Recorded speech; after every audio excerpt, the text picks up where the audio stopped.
get sick on the second day of winter here in New Zealand. So the first book that I read in the month of May was Fighting Packs by Robin Jarvis, what I believe to be the last installment of the Dancing Jacks series. The overarching theme of this entire series is basically following around a handful of adults and maybe a classroom full of kids as they navigate their way through the evils that is book practically taking over the world by possessing all its readers, or well, some readers. And you follow the kids and the adults who are adherent to it. They don't get sucked into the world because they're special snowflakes. I did put a gore warning on this when I hauled it. I'm gonna reiterate that because it's super gore warning. I believe that I like to believe that I can handle a lot of the gore in my books because I have a lot of gory books. So I like to believe that I have, you know, desensitized myself to most gory things. I can handle almost anything you throw at me, but this book did almost get me. So reiterating that gore warning right now. I feel like the first and second book were like two completely different paced books, which is awesome because it made the second book even better. As I'm learning right now, sometimes second books can suffer this thing called second bookitis, but I'm glad that this series didn't. And this book definitely echoed a lot of components from the first book, not only with bringing in characters from the first book, but also taking on kind of like the writing style and the pacing of the first book. And saying that, I feel like this book was probably the best. Yeah, that's probably because of all the gore that was in it and, you know, how it made me feel. I love books that give me feels.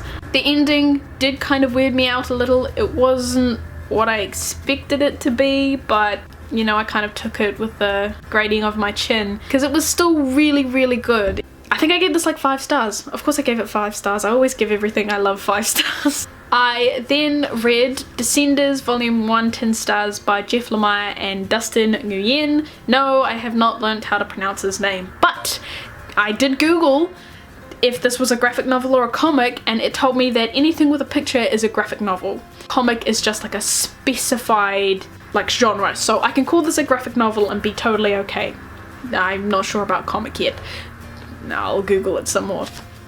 But this is my first ever graphic novel, and we follow this boy here, Tim21, who is an AI robot built to be a child companion. It kind of starts off when he wakes up and kind of like everyone around him has disappeared. He can't find the child he was companioning, he can't find the mother, and you know, he sends out a help me ping, and everyone in the solar system sees it, and the solar system has spent 10 years culling all the robots because 10 years ago they suffered this absolute massacre at the hands of these mysterious murderous robots. That's kind of where we meet up with him running for his life, and I really enjoyed this. One of the things that I just absolutely have to show you, I know I should probably do like a review or something, as it being, you know, my first ever graphic novel, I should probably do like a big review of it, but I just have to talk about this because just in case I don't do a review, this absolutely needs to be mentioned.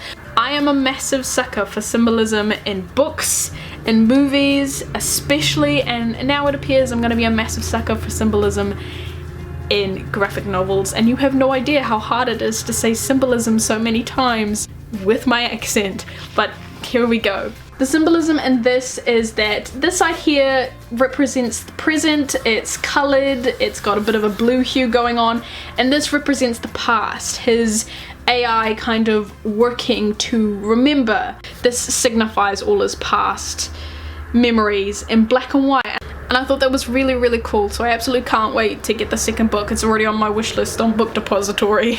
Now, this next book I really wanted to squeeze in here simply because I am almost finished it. I'm 2 chapters away from finishing it, so I won't talk about it much and I'll save it for my June wrap up. But it is The Fell Sword by Miles Cameron, and I have got a shit ton to say about this book.